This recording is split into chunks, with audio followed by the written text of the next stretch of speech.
है ही ऐसा, हर समस्या का हल एक लोटा जल। शिव की भक्ति कर,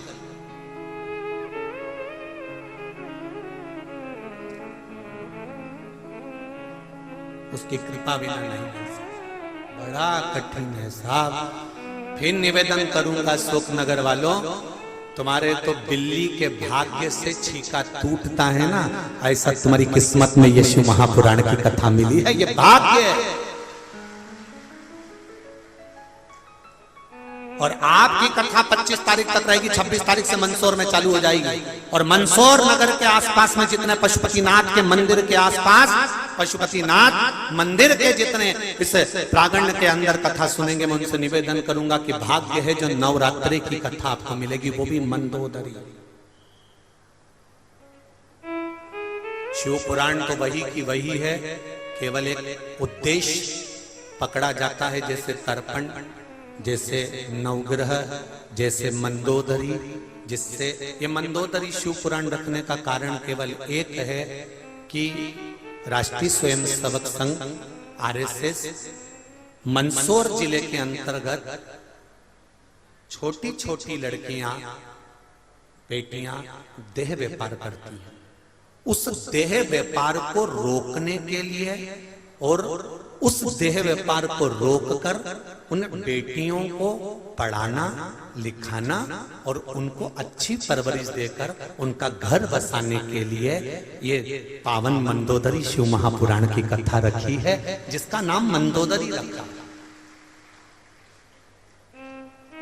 वो मंदोदरी माता के नाम से, एक सती के नाम से, एक शिव भक्त मंदोदरी के नाम से कम उस क्षेत्र की बेटियां सुधर सके, उस क्षेत्र की बेटियां व्यापार, ये देह का व्यापार छोड़ सके और अपने जीवन को धन्य बनाएं और अपने इस अनमोल जीवन को पहचाने की कितनी मुश्किल से ये मनुष्य की देह मिलती है।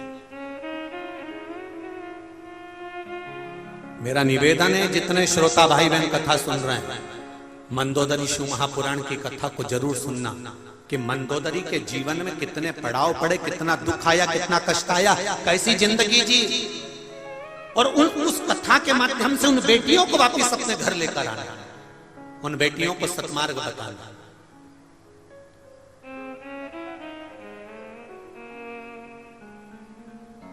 और ये मंदोदरी शिव महापुराण की कथा का जो स्मरण रखा है, वो इसलिए रखा कि मेरी भारत भूमि की माताएं इस कथा के माध्यम से अपने जीवन को पहचाने कि जिस समय पर गर्भ में संतान होती है, उस समय पर कौन से मंत्र का जाप करना चाहिए, जिस समय पर अगर घर में कोई तकलीफ आ गई तो उस समय कौन से मंत्र का स्मरण करना चाहिए।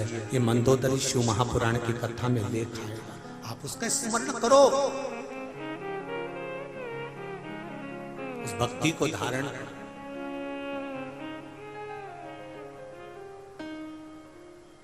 अपनी जिंदगी मस्त होकर अलमास,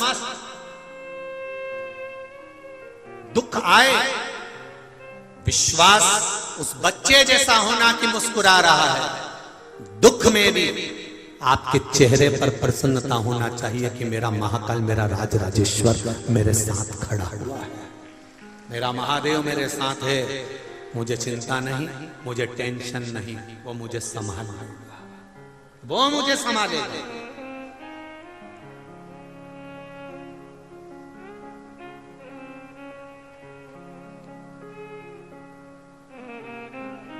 इस संपूर्ण ब्रह्मांड के जितने लोग, जितने इस भारत की भूमि से, अशोक नगर से, मंडी प्रांगण से कथा सुन रहे हैं, उनसे एक बात दिल से कहना चाहूंगा, आप शिव का द्वार मत छोड़ना। अगर शिव का द्वार नहीं छोड़ोगे तो दुख तुम्हारे द्वार पर कभी नहीं आ सकता, ये निश्चित है। आप मत छोड़ो। बरसाती मेंढक मत बनना रे। बरसात आती है तो मेंढक बहुत सारे इकट्ठे हो जाते हैं, टर टर करते हैं। कई लोगों की आदत होती है सावन का महीना आया तो मंदिर में भीड़, शिवरात्रि आई तो मंदिर में भीड़। हमें बरसाती मेंढक नहीं बनना कि सिर पे त्रिपुंड लगा लिया, गले में रुद्राक्ष की माला पहन ली, चोला बदल लिया, कपड़े बदल लिए और कपड़े बदलकर साधु संत बनकर, सन्यासी बनकर, तपस्वी बनकर छल करने के लिए, निंदा करने के लिए, बुराई करने के लिए, चुगली करने के लिए, अपशब्द करने के लिए, लोगों को घाटा पहुंचाने के लिए, लोगों के पांव खींचने के लिए बैठ गए। ये नहीं बनना हमको, हमें बरसाती मेंढक नहीं बनना। भगवान की कथा कहती है शिव को पाने के लिए कपड़े बदलने की जरूरत नहीं पड़ती, शंकर को पाने के लिए कलेजा बदला जाता है और शिव सामने आ जाता है। मन बदलिए, मन को चेंज करिए, चित्त चेंज करिए। कहीं मत जाओ एक लोटा जल लेकर शिव के द्वार। हम कभी नहीं कहते आपसे कि आप सीओर कुबेरेश्वर धाम आओ, बोला कभी? आप पुरानी कथाएं उठाकर देखना, जितनी कथा उठा सकते उठाकर देखना। हम नहीं कहते कि आप कुबेरेश्वर धाम आओ, हम नहीं कहते कि हमारे यहाँ पधारो। हम तो ये कहते हैं जब बाबा तुम्हारे मन की मुराद पूर्ण कर दे और तुम्हारी झोलियां खुशियों से भर दे, तब एक बार कुबेरेश्वर धाम भले आ जाना, पर उसकी कृपा के अनुसार, उसकी कृपा दया।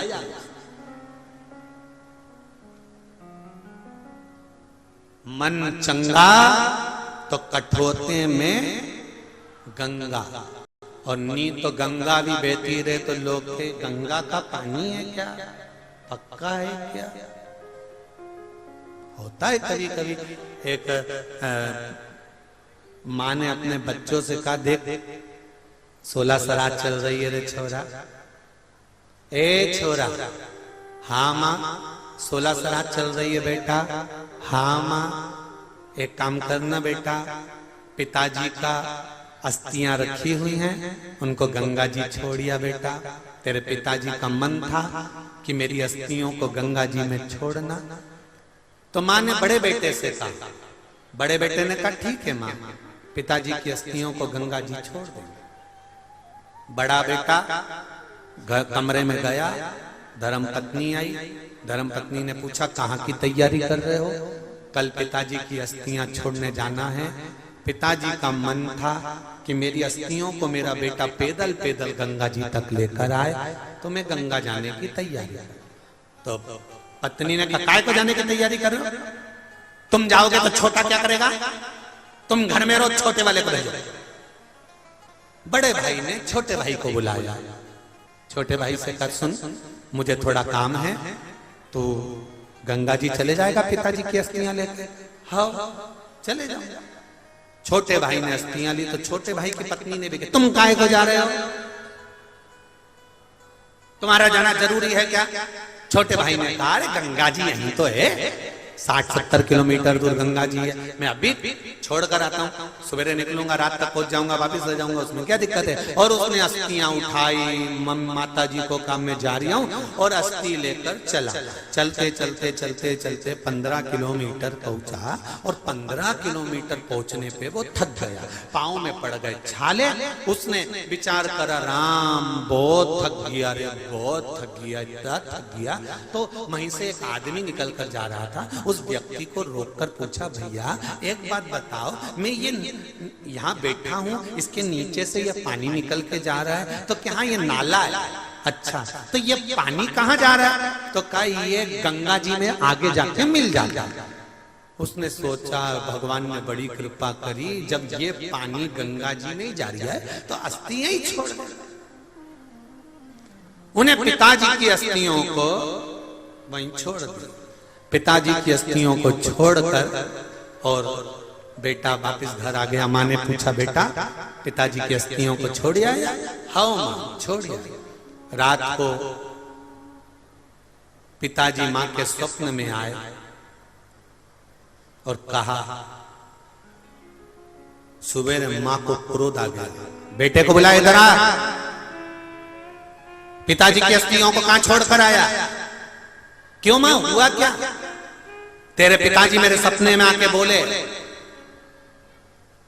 कि छोरा मेरी अस्थियों को नल्ले में पटक कर आ गया 20 किलोमीटर दूर, वहां से 40 किलोमीटर गंगा बची थी, इतने में लड़के को आ गया गुस्सा और गुस्से में आकर बोला, माँ ये पिताजी की आदत कभी नहीं छूटेगी, 40 किलोमीटर उधर जाने की अपेक्षा 20 किलोमीटर इधर काहे को आ गया?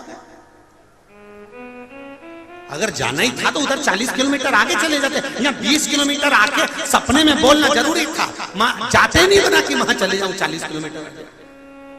माँ ने माथा ठोका, बेटा तू उसको नल्ले में क्यों पटक के आया है? अब तो पटक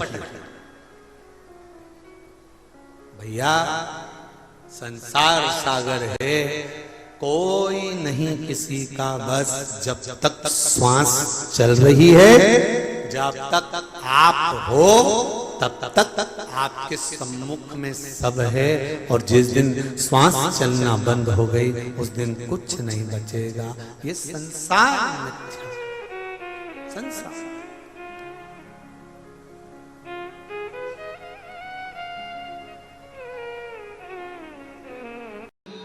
जिसको बुलाता है कुबरेश्वर धाम पर, उसको देने की व्यवस्था पहले कर लेता है कि इसको मुझे क्या दे, मुझे क्या प्रदान करना है, मैं क्या दूंगा इसको। क्योंकि ये मेरे यहाँ आएगी और खाली अगर चली गई तो 10 जगह जाकर कहेगी हम तो कुबरेश्वर धाम होकर आए थे, हम तो होकर आए, हमें बाबा ने दिया नहीं, हमको 3 महीने में वापिस जाना था, हमको दिया नहीं। उसके मन में भाव उत्पन्न होता।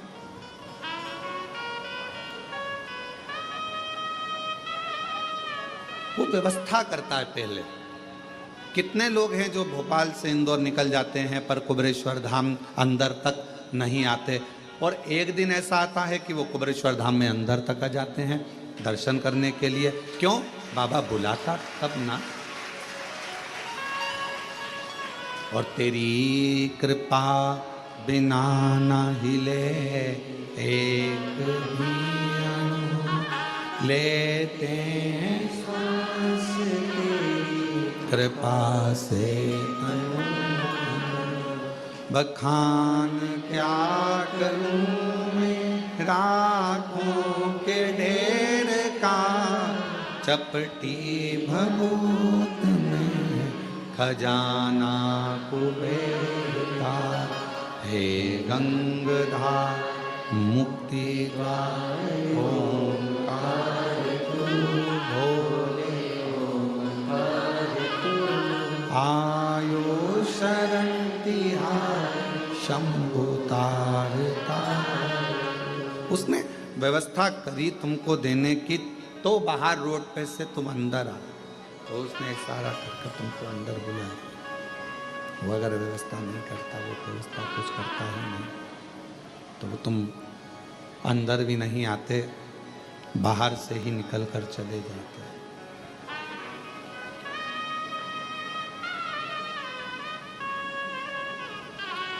जो आया पहुंचे, बाबा का दर्शन किया, जल चढ़ाया, 108 बार श्री शिवाय नमस्तुभ्यम कहा, कंकर शंकर पूजन करी, मंत्र जाप किया, नाम जाप किया, स्मरण किया, तो शिव त्रिकालदर्शी कैलाशी अविनाशी भगवान करुणा क्यों ना करे, कृपा क्यों ना करे।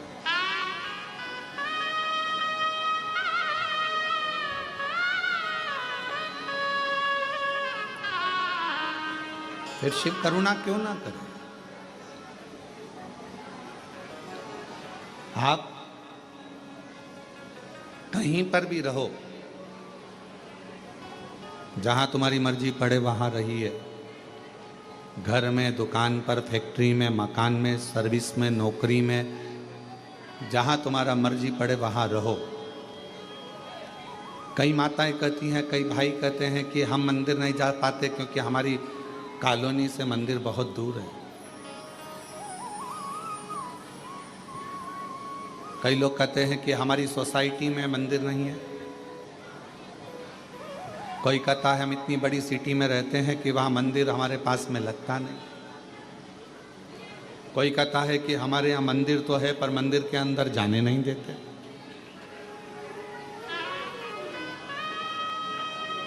हम मंदिर के अंदर भी नहीं पहुँच पाते। कई लोग हैं और कई तरह की बाधाएं भी हैं मनुष्य के साथ। ऐसा नहीं है कि हमने आपसे कह दिया कि 1 लोटा जल चढ़ाने जाओ, साउथ के कई मंदिर ऐसे हैं जिसमें प्रवेश नहीं मिलता, अंदर जाने नहीं देते, और कई कई जगह ऐसी है जहां मंदिर ही नहीं है, पास में नहीं जा पाते, बच्चे भी नहीं जा पाते। तो शिव महापुराण की कथा के वायव्य संहिता में एक बड़ी सुंदर बात कही, बड़ा सावधानी से सुनिएगा इस चरित्र को। वायव्य संहिता में श्री वेदव्यास जी वर्णन कर रहे हैं, और वायव्य संहिता के अंतर्गत वेदव्यास जी कहते हैं कि अगर तुम मंदिर तक ना जा सको, तुम शिव पर एक लोटा जल चढ़ाने के लिए अपने नज़दीक के शिवालय में, देवालय में ना जा सकें, कोई मंदिर नज़दीक नहीं है, कोई शिवालय नज़दीक नहीं है, तो वायव्य संहिता में वेदव्यास जी कहते हैं कि अपने घर में यदि बेलपत्र का वृक्ष है, बेलपत्र का छोटा सा भी अगर पौधा है, तो उसमें थोड़ा भी जल आप प्रतिदिन चढ़ा रहे हो तो समझ लेना कि 12 ज्योतिर्लिंग में आप जल चढ़ा रहे हो। 12। ये वायव्य संहिता कर, मान लो मंदिर नजदीक में नहीं है, बीमारी बहुत ज्यादा है, तकलीफ बहुत ज्यादा है, और कहा हमने कथा में सुना है कि जल चढ़ाने जाना चाहिए, तो वहां बेलपत्र का अपने गमले में एक छोटा सा पौधा लगा, छोटा सा पौधा, और छोटा सा पौधा लगाकर उस पौधे की परवरिश करो, जल चढ़ाओ। जब वो पौधा बड़ा हो जाए तो किसी बगीचे में जाकर, कहीं शिवालय में, देवालय में, कहीं पर एकांत में उस पौधे को लगा दो।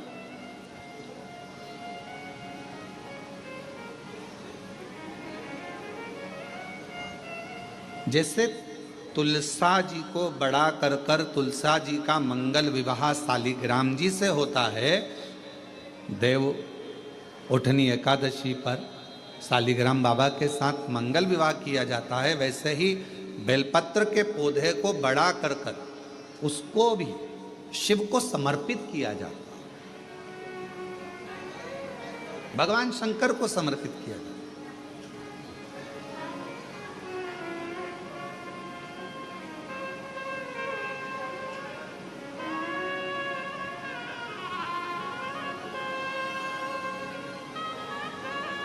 पर उस पौधे को पहले आपको बड़ा करना पड़ता है। पहले जैसे बेटी को बड़ा करते हैं और फिर उसका कन्यादान करते हैं, बेटी को बड़ा कर कर कन्यादान देते हैं, उसी तरह से बेलपत्र के पौधे को बड़ा कर कर उसकी आराधना साधना कर कर फिर उसका दान दिया जाए। कई लोग बड़े विचित्र हैं कि भाई हमको बेलपत्री का पौधा दान करना है, कुबरेश्वर धाम आए, उज्जैनी गए, किसी गुरुजी के यहाँ गए और बाजार में से पौधा ले लिया और बेलपत्र का पौधा दान करिया। उसको कम से कम थोड़ा समय अपने घर में तो रखो।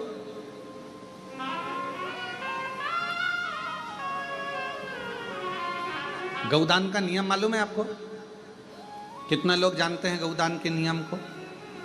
गौदान का नियम होता है, कई लोग बेटी के विवाह में गाय दान करते हैं, कई लोग कोई शांत हो जाता है तो 12वें में 13वें में गाय दान करते हैं,